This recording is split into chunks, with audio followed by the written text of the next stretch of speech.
It is the Oil Stream brought to you by Boston Pizza, where the summer menu is now available. And not only is it available, it is absolutely delicious. You've got to get your hands on the Cactus Cut Sundae. A very good choice. It has bacon on it. Very good choice. All right, if you were watching over on YouTube today, hammer the thumbs up for us. And boy, we've got a few things to discuss today on the Oil Stream. As I mentioned, brought to you by Boston Pizza. And check out the lunch menu. Tommy, what's going on, buddy? Hey, not much. Hernan's very laid back today, but he's like, I'll be fired up for the show. Belsey stuck around. Was there a Mangiapane discussion out there while I was doing lunch time? A little bit of a Mangiapane's like, yeah, Mangiapane. We were talking about Lazar. We were talking about all kinds of things, coaches. There goes Awanik. He's taking Belsey for his first tour of the new studios. Ah, yes, you got to look at that. I took a video of it to like show my brother and just people that care. And I watched that video like 5 times. And I'm like, I love the space. It's very cool. I think it is fantastic. It's better than what we had at 1260. Even. Yeah. Oh, yeah. No, I think what we have at the new office is better than what we shared with the Bear and Virgin at 1260. Yes. Yeah. Yeah, it's good. It is like, I'm very excited. And then like looking at the new studio spaces, I was just like, this much more room. Is fantastic. Yeah. I'm very excited about it. So Yeah, I'm glad Belsey's going over there. Figure out a day to move, and then we'll get everything flipped over. But, it shouldn't take long to move when Jay's got basically a moving truck. He has a moving truck. And we got 10 dudes. Yeah. It shouldn't take us long to move this place. So, and you said Bruce and the team from William Huff are getting ready. He's going to pop by. I was with him last night at the Riverhawks game. He's going to pop by, take a peek at it. Nice. It's not that much. It's not wrapping much more than here. 2 studio walls, main wall, and some windows. But like we have, it's just, I'm super excited about it, basically. And I really like where everything's going. And the fridge, our own like a kitchenette with our own stuff, our own bathrooms. We don't have to share with our neighbors. Yeah. So that'll be nice. That's not for the air, but yeah. Love those guys, but sometimes the bathroom gets kind of filthy. It's like, what is going on? Maverick says the EST sports code only gave bonus cash, not the free bet. Yeah, see, and that's actually better. You can use that bonus cash, spread it around a bit, but I should double check on that because you're right. Same thing with me. I'll double check with the crew. So you're at the basketball game last night. So I went baseball with Bruce. His family's amazing. William Huff, great. They're just great people. So we had a great night down at the ballpark, and then you went to the basketball game with Damon Bunting. With Bunting, who's one of the nicest dudes of all time, too. Great, and his daughter Stella and her friend, and courtside seats. Damon doesn't mess around. Big win for the Stingers. I thought they were in control the entire game, basically against Montreal, and good crowd too. People were into it. They got treated to a home win. I really like those games. Like if you need something to do in the summer and it's not going to break the bank and you want to watch some like really good sports, you got the Riverhawks and then you got the Stingers, and we're lucky in the city. And I like the support that these teams are getting, and they deserve it. And it's cool to have them on our station too. Their games broadcast here, but great time at the Stingers game. Big thank you to Damon. And then the Stingers, just a solid win. Buying or selling? Bunting's your guy. All right, no shortage of things to discuss. Trev's cutting up a little bit of Bowman from earlier today, so we might get into that as we work our way through the show today. But let's go Popeye spicy headlines as Curtis Lazar. We'll get to Mangiapane, we'll get to all of it. But moving this morning, Curtis Lazar is now an Edmonton Oiler, his 7th team over his career. Tommy, what do you think of the decision to bring in Lazar, and how do you think he competes for a spot in the lineup? Okay, I'll start with this. Great guy. Legitimate, awesome dude. He was, even in junior, you could he was just down to earth, good guy. Kid. Yeah. You knew that this was a good person. I'll start there. And he's a good man. I'm happy that he's still kicking in the NHL. He was a first rounder to Ottawa. Maybe they got them in there too early. And he's sticking around. That's great. Like Tyler Pitlick just signed for 2 years with Minnesota. 2-way deal. Speaking of guys from the past. Pitlick's still going. Yeah. Anyway, as for like the impact this signing is going to make and how it affects, I think it's depth. I'm pretty sure I saw it was just a 1-way deal. Yeah, I didn't see a two-way on it. Yeah, so he's a good, like, listen, he'll be a good guy in the room. He's been around. If he's okay defensively, sure. Like, I look at him as like a 13th forward, essentially. Could he compete for the fourth line? Yeah. Well, sure. I was going to say, does this come down to him versus Philp for fourth line center? It could. Right? Yeah. I think it could be. I think that they're both right shots. Yep. They're both right now at this stage of their careers, one on the way down, one on the way up, are probably nothing more than a fourth line center. But I think it kind of comes down to both of those guys for fourth line center position. I think that's fair. Then sure. Whoever isn't the fourth line center is a 13 forward. Yeah. And listen, like, who would you give the advantage to in that spot? A guy who's played Lazar. 500 games? Yeah.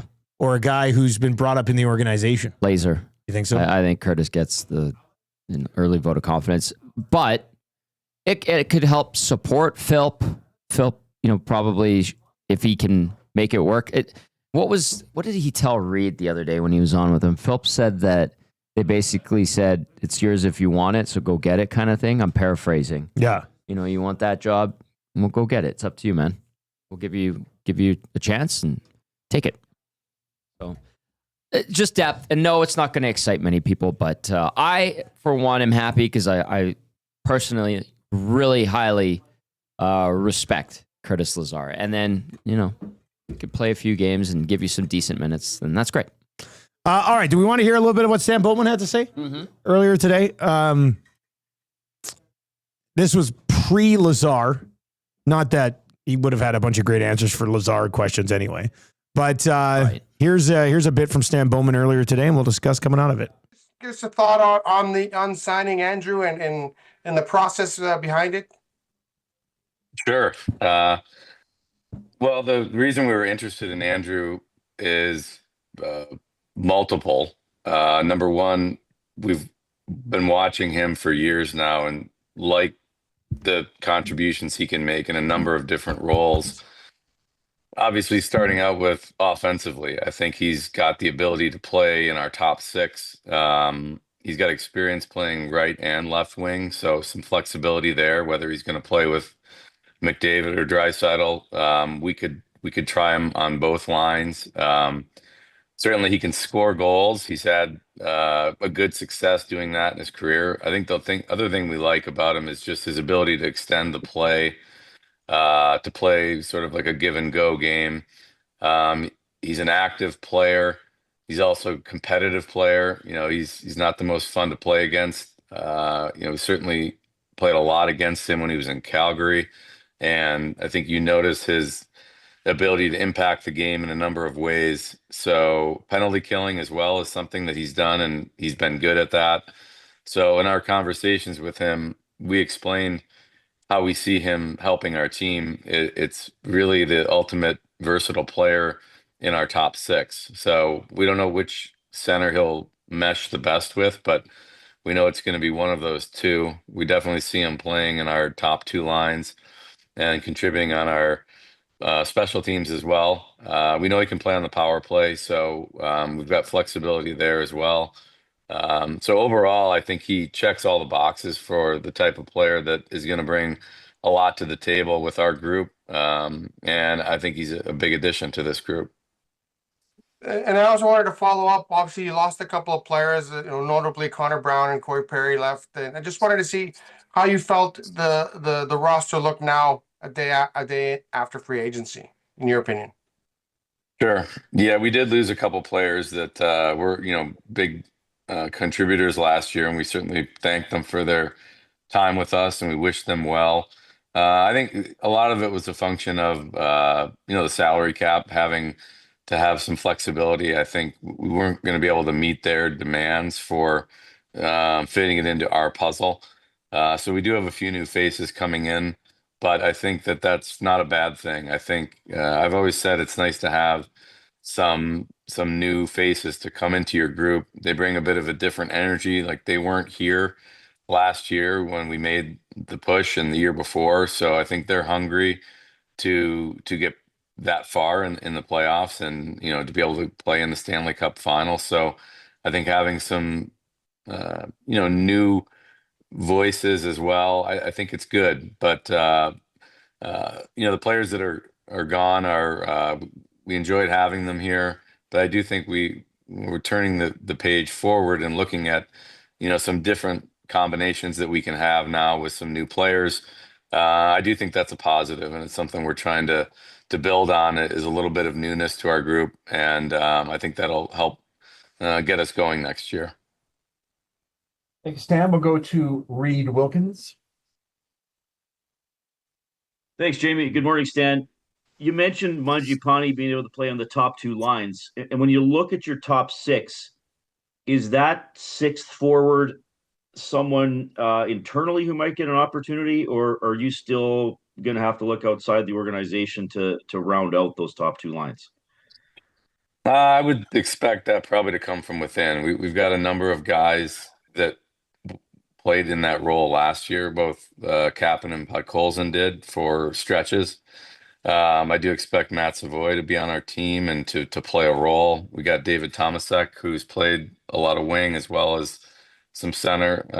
So I think we've got a number of internal candidates that I think deserve the opportunity to show us what they can do.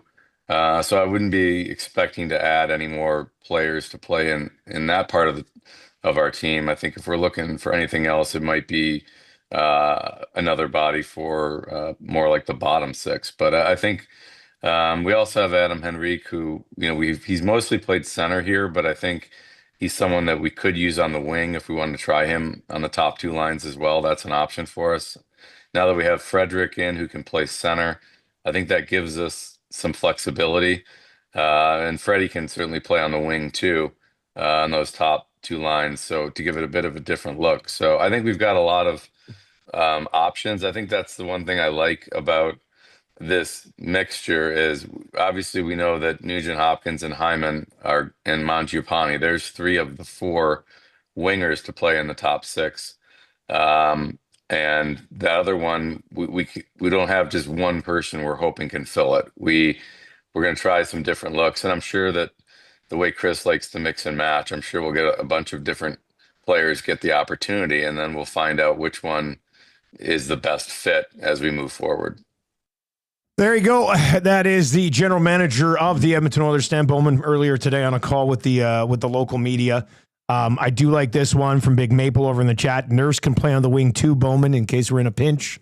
So I like. Is that Rip City Step? Yeah, no, it was Big Maple taking a page out of Rip City Steps. Very well done. All right. So the one thing he did say, it was a good question by our very own Reed Wilkins saying, you mentioned Mangiapane in the top 6. Mm-hmm. That means there's one spot left in the top 6. And he said here the options are Kapanen and Podkolzin, who played there last year. And then Savoy and Tomasek as well. Tommy, I want you to power rank those 4 guys for the final spot in the top 6. So Savoy, Kapanen, Tomasek, and Podkolzin power rank this. Now thinking that Mangiapane plays the left side, right? Okay. So, God.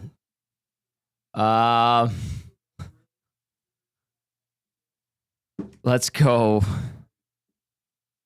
Oh, this is awful. Here, I'll go with my heart. Okay, you're going heart. I'm going with my heart. So Podkolzin's at the bottom. Savoy number 1. Okay.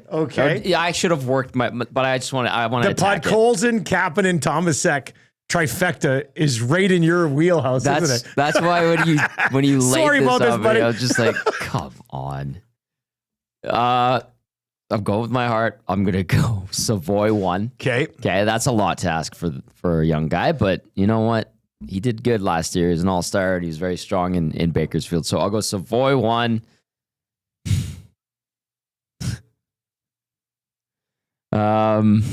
Podkolzin 2. Whoa! Yeah. You said all year he's not a top 6 guy. He shouldn't be. This is one of my favorite experiments of all time. I hate you right now. Tomasek 3. Okay. I'm being hopeful. Yeah. Some people were, Dr. John, I think, on the Hangout said, I hate him. I don't. I hope it works out. And then Kasperi Kapanen 4.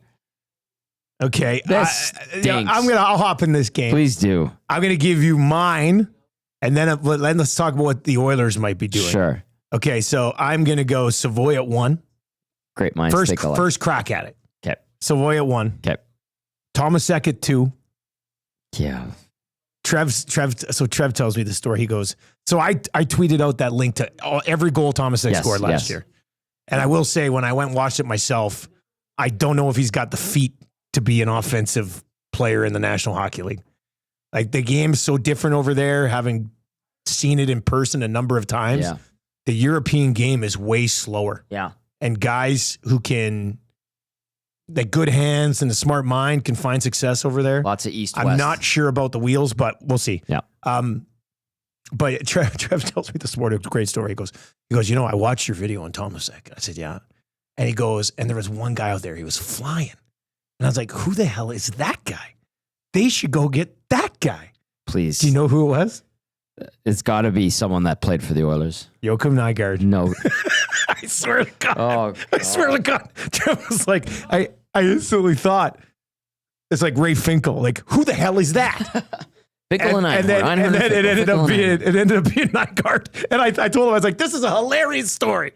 So go watch the Tomasek video, and the guy who's flying around looking incredible apparently is Nygaard. So there's that. Anyway, I go Savoy 1, then Tomasek gets the second crack at it because you haven't seen it there yet. Mm-hmm. He can play with offensive guys. And then I'd probably go, because it's the right side, Kapanen, and then Podkolzin, in my opinion. But I think the Oil might run it Savoy, Kapanen, Tomasek, Podkolzin. Yeah, I know.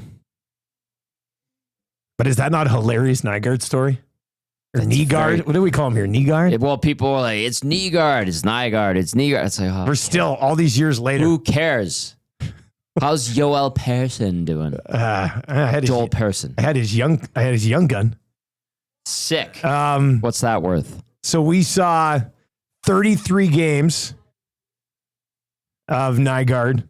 He had 9 points. And then we saw 9 more games and he had 0. And then that was it. Yeah. Now, with that being said, Trev said he was flying around out there. He only had 24 points last year. But he's with flying Faristad, whereas Tomasek had 57. Hey, you do know who does fly around out there and sometimes doesn't get points. Actually, a lot of times doesn't get points. Is Kapanen. Yeah. Yeah. So they've got guys like that already.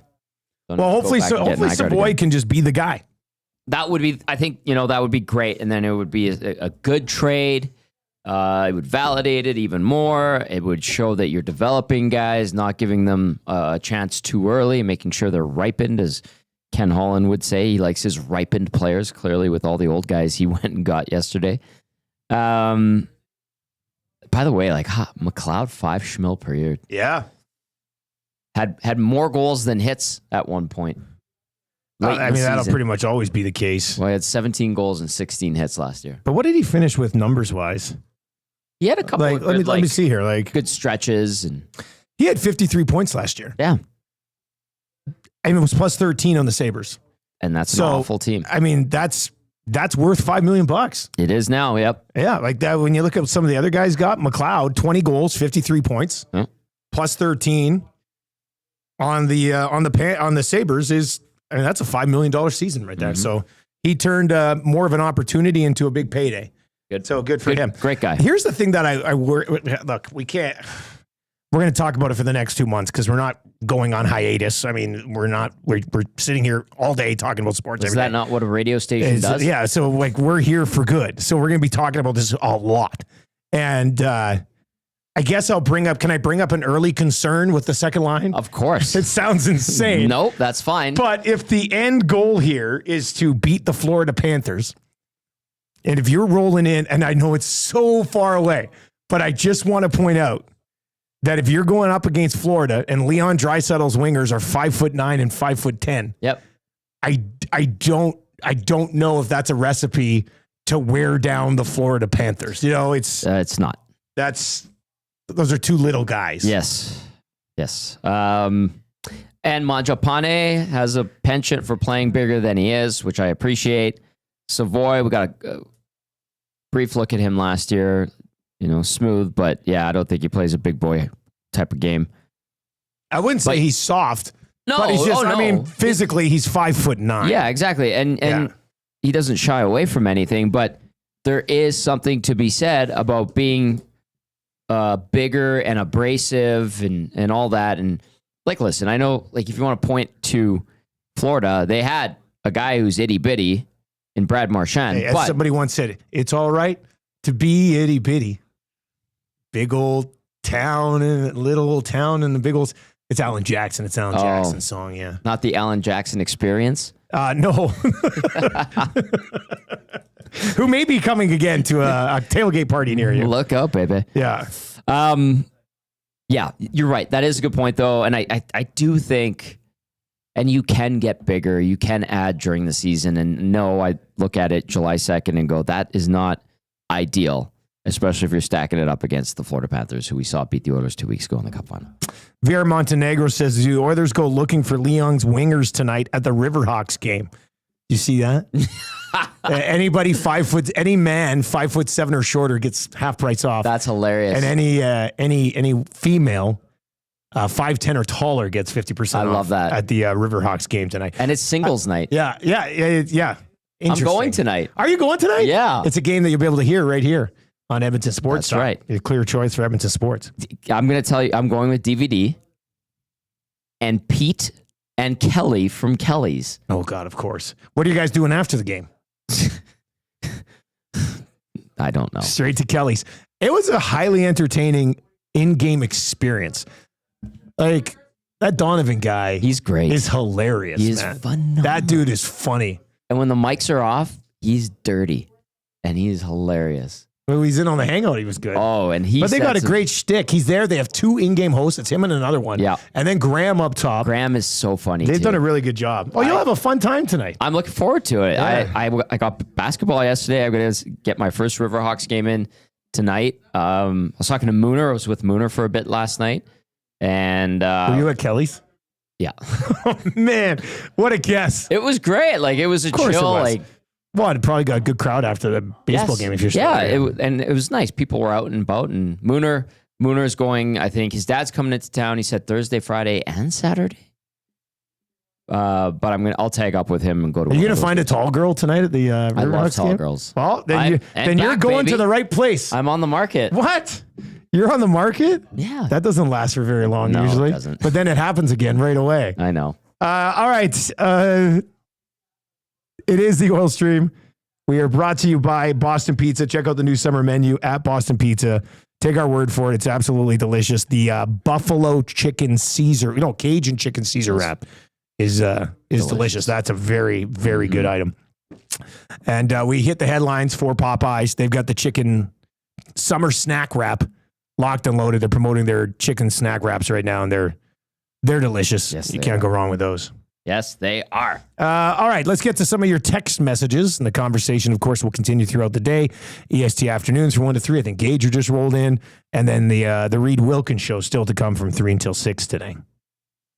Everybody's feisty, by the way. Like, since when you were on the air for Lock Shop, yeah, there was a good Tecmo game that you were updating. I was trying to follow it. Yeah, Trev was chirping Zach hard. Belsey was getting feisty with Awanik. What were Belsey and Awanik going back and forth? It was everything. And they were just chirping each other. And then Reed would jump in. Nanso would pop it. It was very good. Benny's kicking around. Like, good vibe in here today. Well, it's good. Hopefully it'll continue into our afternoon shows today. If you're watching on YouTube, hammer the thumbs up for us. Almost 300 of you live over there today. And what are we at? We're 43 likes away from hitting 100. So hammer the thumbs up over there. If you're listening on TuneIn or iHeart or at EdmontonSportsTalk.com, you can chime in. We'll talk about Sorokin and Isaac Howard. Yeah, okay. I mentioned on the Lock Shop some stuff on Howard that we were talking about. Yep. So we'll run that back too. Yep. But I want to get to a couple of your text messages. Hersey texts in. Hersey? 780-218-9999. Is Mangiapane legit Arvidsson just $400,000 less? Like, that's a wash, really.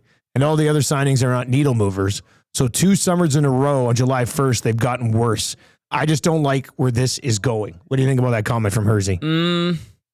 The end part where this is going, I am on board and understand that feeling. And I think we've seen a lot of it the last couple of days. I get it. I understand where people are coming from with that. Is Mangiapane basically Arvidsson? I mean, cheaper. Arvidsson had way more success before coming here than Mangiapane did. So I'm not going to rip you for the comparison at all. I get it. He's bigger than Arvidsson by a couple of inches. I think he's a little more versatile too. Yeah. Like, you heard what he said. He said he's going to penalty kill. Yeah. Move him around. He skates, he works hard, and again, like he plays. To me, I always thought of him as an a-hole on the ice, which Arvidsson. That's why Trev hates him. Said he's a weasel. Yes, and you need those guys. Those guys are good to have. He's got skill. Hopefully, he can get some of that scoring touch back. If he can get you maybe 20 goals, I figure. Look, he got 14 last year, playing 13 minutes a night in Washington. He's been a 14 to 18 goal guy. The year he got 35 in Calgary, which people who really want to push this signing will point out, but he had 8 goals in the power play. He's not going to play PP1 here. No. And that was a Calgary team that was scoring like crazy, right? That was the Kachuk, Gaudreau. Like they won the West. Really good offensive team. Now the Oilers should be an offense. Yeah. I think that was the year. So I think I've seen a bunch of people be like, he's burying 30. However, I learned my lesson last year by saying, Arvidsson and Skinner, these guys could get 30 in the top 6. Kane never did it. Nobody is going to score 30 goals unless you're consistently on power play 1. Yeah. That's just been proven with other players. Yep. So I think the reasonable expectation would be if he gets to play 5-on-5 with Draisaitl and McDavid most of the time, somewhere between 20 and 25 goals would be a successful season. Yeah. Right? I don't think he's taking a run at 30.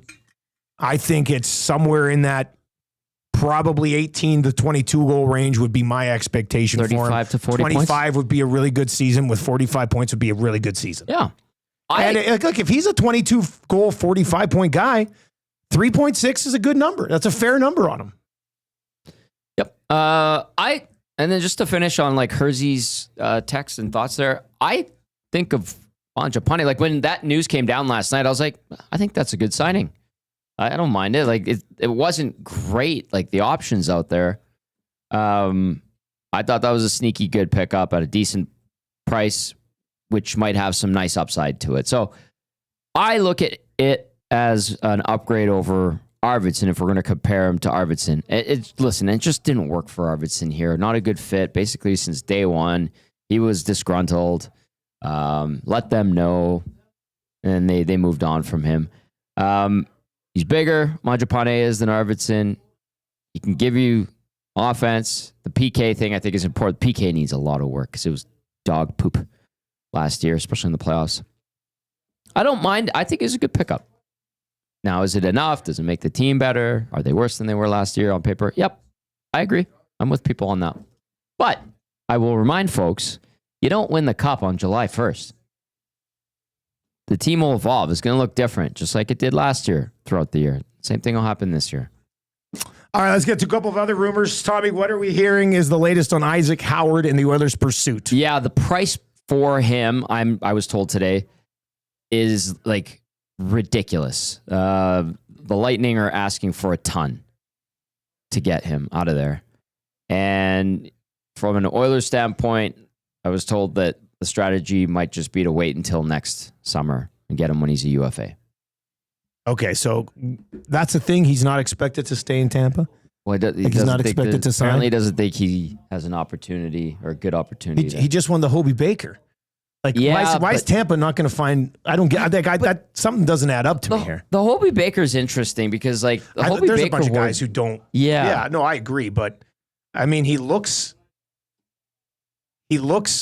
like why would Tampa not want to find a place for him? I don't know. That's what doesn't make sense. Yeah, to me. so that's interesting. But the price tag's just simply too high. That's the ask is a bit ridiculous from what I was told today. I don't know. I'm curious about the player. Like, by all accounts, he's got some panache to him. Seems to have a little, like, some swag.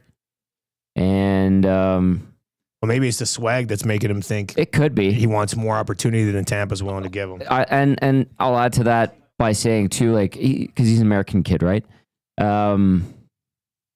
You're seeing more of this now with these young up-and-coming players who are prospects, and they kind of, like they would at the minor hockey and junior and all those ranks, they're kind of dictating their own destinations, and we're starting to kind of see that in the NHL. Who was the kid in Connor McGroarty? Rutger McGroarty. Didn't want to go to Winnipeg and ended up in Pittsburgh. Yeah. And the Jets fans gave it to him. And like, you see more of this. I don't think it's good, but it's happening. And listen, I haven't done a deep dive on all of this with Isaac Howard, but it sounds kind of like that to me. Okay, so there's the latest on Howard. How ridiculous do you think the pleading for Sorokin is going to be in this market through the summer and up to the deadline? Well, just like it feels like, hey, pick a name, create some ridiculous scenario where you think he might become available, and then just keep hammering that hope. Because like last week it was who? Gibson. He gets traded to Detroit. All right, can't do that anymore. People still ask about Swayman. People were asking, who else were they talking about? Like, for crying out loud, people were talking about Jake Allen coming here. Gross. Like, could have had him for 5 years. Yeah. Hofer out of St. Louis. Go get him. Nope, not going to happen. So now you look at the Islanders and go, oh, maybe they want to be so bad and get the first overall pick again next year that they get rid of their goalie, who's excellent. I mean, I suppose that's possible, but are we becoming a bit wishful thinking in that regard? Very much so. Yeah, like Sorokin. What are we doing here? Is this an exercise in ridiculousness? To me, it sounds like from the outside. Okay, can I add to this? We were talking about with Jamie McLennan today. Okay, not Sorokin, but just on the whole, like, what else could you do? What do you think you'd have to add to Adam Henrique to get Brian Rust out of Pittsburgh? I don't know. Do you like that idea though? I don't mind it. I think with a little retention on their end, you could make it work. Yeah. Like what? You don't even have a first round pick. Talking about playing Rust or talking about playing Henrique on the wing anyway. See, and that's where I'm kind of like, well, he might be more effective on the wing. In all honesty. Henrique? Yeah. Yeah, no, but I would rather Rust on the wing. No, I get that. But even talking to Adam throughout the season, he was pretty upfront. He's like, I have to win faceoffs. I have to be more responsible in my own zone. It's a different style and way of thinking the game. And yeah, and it turned out a lot of nights when he was focused on the responsibilities of a centerman, it hampered his offensive potential, where he was a ghost on. There were nights Hernan and I were like, did you see Henrique tonight? No. Oh, look at that. He took 9 faceoffs. Yeah. Like, what else did he do? A lot of quiet nights from Henrique. A lot of quiet nights. And I think there is potential, this is just me, if he goes to the wing and plays more wing, that we do see an uptick in his offense, and he is more noticeable, because I don't think he just lost a step in his ability to put up points in one season. Like, he was coming off a 50-point year, was pretty effective for the Oilers in the playoffs 2 seasons ago. And then, yeah, they give him a new role, new responsibility. He didn't adapt easily to it. And so I think maybe he could just be a better player if he's on the wing. I think that's a possible thing. Is it going to happen? Time will tell. Amazing message by James over on YouTube. The Oilers have Rust on their wings every season for at least the first 10 games, if not more. You get that one? They're rusty? Yes. Yeah. That's good. For the one guy over there who's saying what we say about Howard, we just said apparently right now the asking price is just too much, and they'd rather maybe wait and see. Now, if he's a guy who's sitting there going, oh, I'm not going to get enough opportunity in Tampa, and the Oilers go to him, hey, how do you what about playing with McDavid or Draisaitl? I mean, there's no other reason he's not going to come to Edmonton to be a third-line player. I don't see. But I don't see that. Now, I understand the hype and the excitement, but like Rutger McGroarty, same thing. There's a lot of talk about him, and Pittsburgh goes and gets him and all this fanfare. What did he do last year? Yeah, I mean these guys are all young guys. Yeah. Right? Like you got sent down yeah. before he did. What are the last? What's the list of the last 10 Hobie Baker winners? Mm-hmm. Let's just see. All right, because you're like, oh, who's this guy? Oh, he won the Hobie Baker. Well, let's take a peek at Hobie Baker winners. There'll be some good players in here for sure, but well, pretty good run. Not all hits though. Okay. So Isaac Howard. Mm-hmm. That's 2025. We're talking about Celebrini. Oh, fantastic. Fantilli. Also really good. Before them, Dryden McKay. He's a goalie. Okay. Cole Caulfield. Good one. Perunovic. Hasn't necessarily. Well, I mean, can't stay healthy, and he's getting. Didn't he just get picked up by somebody? Where's he at now? He's with the Islanders. Yeah, the Blues just kind of let him go. Yeah. So Perunovic, Cale Makar, a stud's a stud. Yeah. And then before that, the 3 years before that, Adam Gaudette, Will Butcher. Remember the Will Butcher sweepstakes? Yeah. Wasn't there a Will Butcher sweepstakes? Yeah, there's some buzz around him. And then Jimmy Vesey before that. Yeah, Jimmy Vesey's a decent NHLer. 4 misses-ish. Guys who played, but it's not the high. And then like the big guys were the big guys. Cale Makar, Celebrini, Caulfield. I'm not too sure where Isaac Howard compares to those guys. Yeah. But anyway, it is intriguing. There is interest. The price point apparently is ridiculous. And there's a thought maybe they just wait till he's a UFA. I'm curious what that price would be. I wonder what's ridiculous. Like, are they're asking for like one of the Oilers' top prospects? I don't know. And then something on top of it, probably. I don't know. I didn't deep dive. My interest in this is because fans of the team are talking about it, and there's been insiders saying that the Oilers would be interested. So, I'll have a look. I'll ask, see what is kind of shaking with it. And that was what I was told. All right, let's dive into the numbers game for our partners over at Play Alberta, where the code has been reloaded for this month.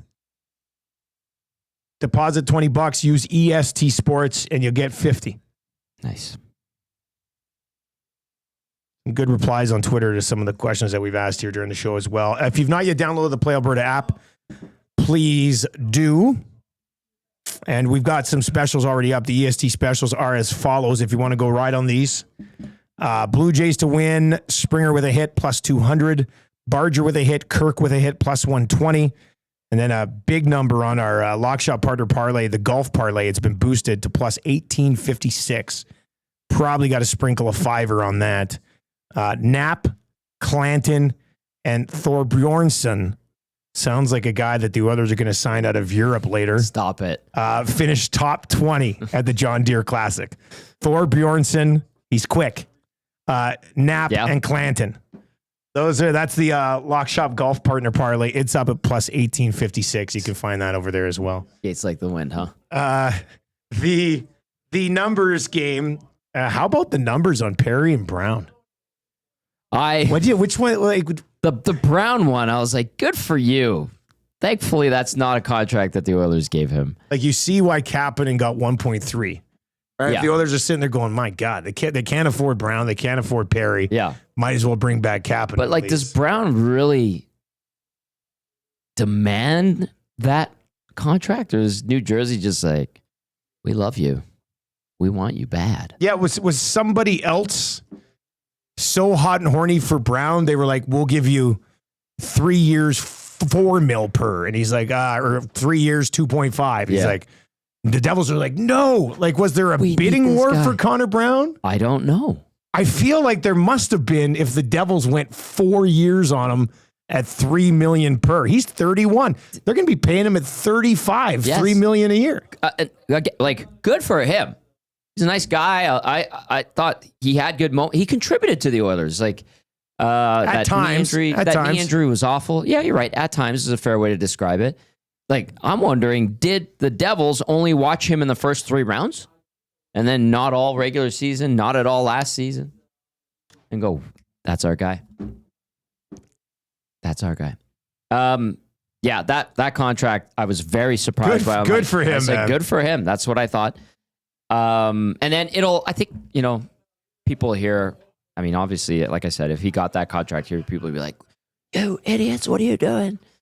The Perry one, listen, that guy can still play. He was excellent when he did play in the regular season. He was one of their best players, most consistent players in the playoffs. That part of it hurts, but honestly, you're at a point now where it's like, how much longer can he do this?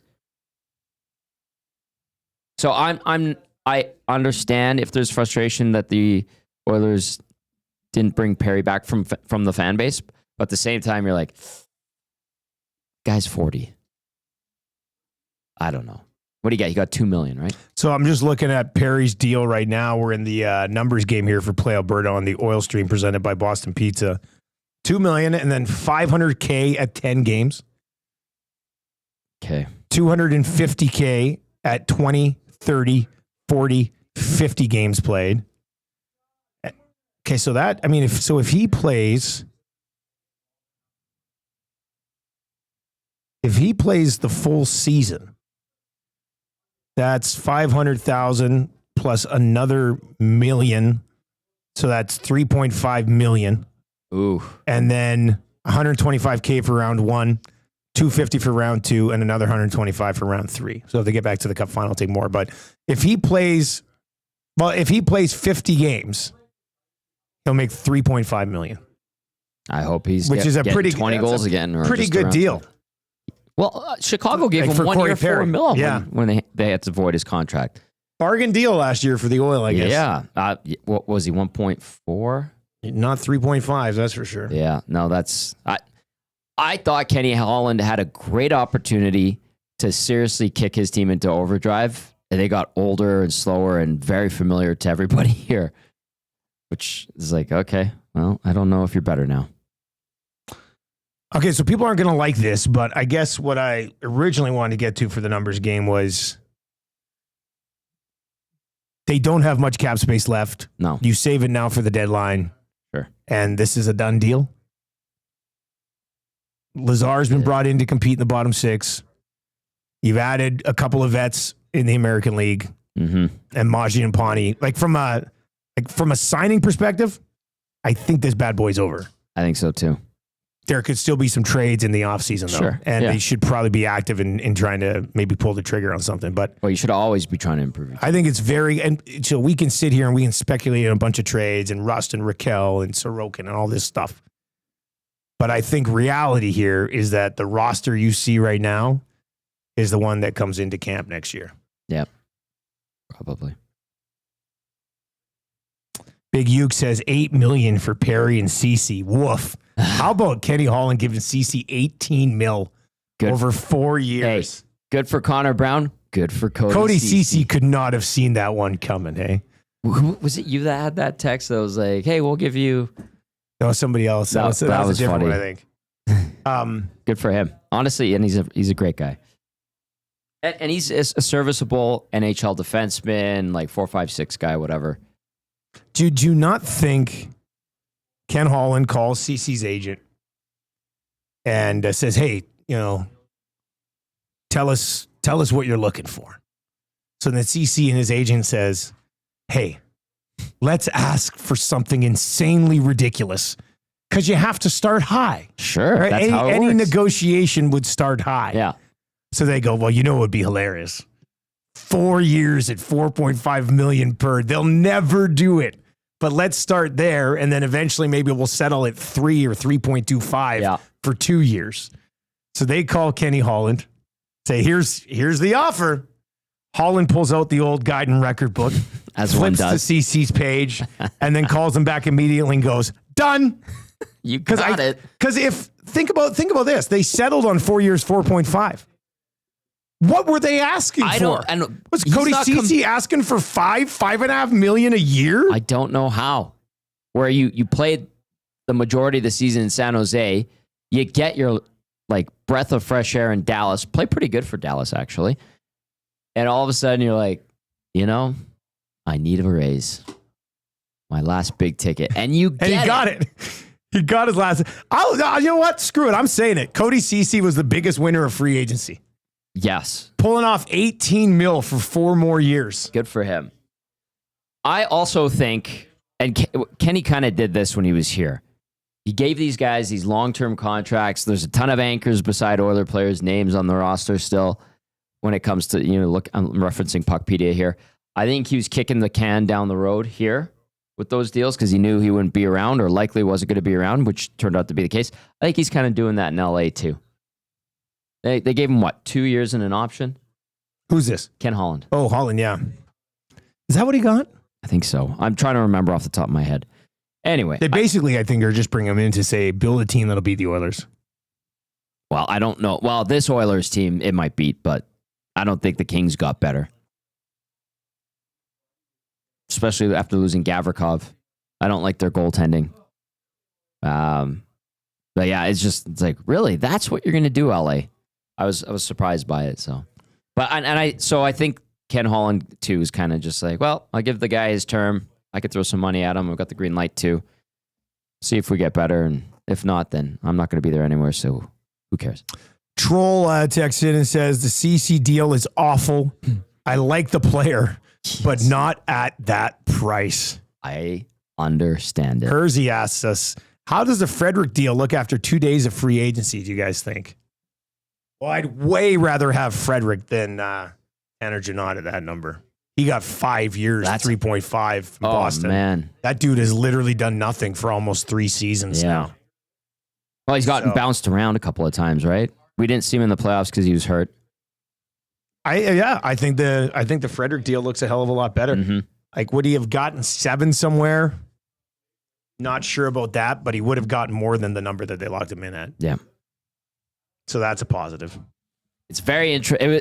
Really, if I said to you free agency didn't go the way I thought it would, or the way you thought it would, is that fair? From an NHL perspective? Yeah, like there's some surprises. You're like, what? Where did well, when Besser stayed, I was like, oh, this changes a lot. Well, and do you see what he's been saying? He's like, there's a phone call that changed everything. Yeah, the extra 10 mil he got. Yeah, that helps. And they're repairing the relationship. Like, I had a couple people text me yesterday while I was on with Reed and Matt, being like, boy, this post that you guys put up from Hello Hockey really didn't age well, and they reference it, and I'm like, what? Like, that's what an insider was saying. And and we asked, Belzy and I talked to Peg now. We're like, are you standing by that? He's like, hell yeah, that's exactly what I was told by the player. He's my friend, blah, blah, blah. And now the player himself is saying, like, it was rocky. He was gone. There's one call that changed $10 million changed my mind. Like, everything that was being reported was true. But the Canucks decided we're going to put up way more money for you, and we'll make nice. And they did, which good for them, I guess. I don't know. That's the numbers game for Play Alberta. What little cap space they have left, keep it and see what you can do. Old Gil says $4 million for Klingberg is an overpay. Is that what he ended up getting? Yes. I didn't even see what Klingberg got. San Jose. $4 million. Yeah, I'm like, which Klingberg were you watching? There is no way the Oilers are able to keep this bad boy together. I have already started dabbling in next year's cap space for the Oil, as one does. And obviously, Mangiapane just took up some of what they were looking at. The more I get a handle on Puckpedia, pretty good website. Yeah, like I do like it. It's just a matter of getting used to it. Anyway, so for next year, the Oilers, with the cap continuing to go up to a projected $104 million, they will have $45 million in cap space. Now, a ton of that's going to go to Connor McDavid. Yep. Yeah. So let's just say 16 million. Let's just say 16 million goes to McDavid. They'll have about 30 million to spend on the market, on the rest of the team. Now, there's some other guys that would need to get done. So let's just quickly play this game before we wrap. Okay, so next year, McDavid takes 16 mil. They got 30 million left to work with. I think he's going to get more, by the way. Okay, so let's say he takes 18 mil. He's got 28 left to work with. Okay. So they got 28 million. It was a little bit more, but Mangiapane's gone. So that's another guy they got. Mm-hmm. Henrique off the books. Not bringing him back, I don't think. I doubt it. Kapanen, Tomasek, UFAs. Who knows? There'd be small deals anyway. Mm-hmm. Bouchard and Nurse are still under contract. Then you have Ekholm UFA, Wallman UFA, Kulak UFA. So you've got 28 mil. If you want those guys, I think they probably want to keep Wallman. Maybe Kulak gets another deal. We'll see where Ekholm's at. Yeah. After, coming off an injury, he's probably not going to play even at the beginning of the year. I still can't believe Stan Bowman says he's healthy. Catch that? That seems like he's clearly not. If Ekholm's healthy, then there won't be another deal after this year. Outside with the way he played, So those guys combined right now make about 12 mil. That's you 28. Like there's some room there to make some hay to actually attack. Because Ekholm, even if they keep Ekholm, he's not at 6 anymore. No, exactly. He'd be less. Like Wallman will get a bump out from 3.4 up, depending on how he plays. Yeah. And Kulak, I like Kulak, but I don't necessarily know if I want 32, 33, 34, 35-year-old Kulak. If you can go and replace him with a defenseman. Mm-hmm. I like Kulak. I like him, but if you go out in the second round again, I'm not bringing back the blue line. Like I'm not gonna run it back. Right. So I guess what I'm saying is that they'll actually have some real money to spend when it comes to free agency next year. Yep. Which will kind of be exciting, I guess. Then we're gonna have fun here on our station. To at least, even if it's the same amount, to just change the faces. Right? If they don't win a cup this year, then Henrique's gone. Spend that money on a different type of player. Yep. So yeah, I get it. So we'll see how that ends up playing out. Koob, what's coming up in EST afternoons, buddy?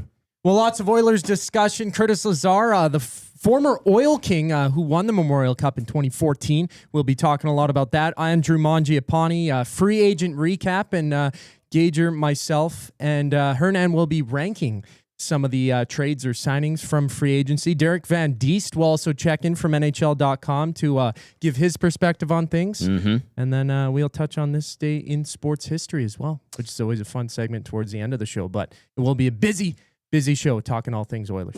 Sounds like a nice little show you have put together. That's gonna do it for us. Tommy, I will see you at Commonwealth on Sunday. Hell yeah. Tommy and I'll be working the Elks and Red Blacks. Drew Brown taking first team reps. I know, but tough one. Hey, you got to win that game You regardless. got to find a way to win some football games here. Yes. So. All right, EST Afternoons is coming up. The Reed Wilkins Show from 3 to 6 as well. I'll be back on Monday morning, the morning after an Elks game, breaking that one down. So I very much look forward to that. For Tom Gazzola, I'm Dustin Nielson. Thank you to our partners at Play Alberta and Popeyes, and of course the presenting sponsor of the Oil Stream Boston Pizza. Stick around. EST Afternoons is going to be great.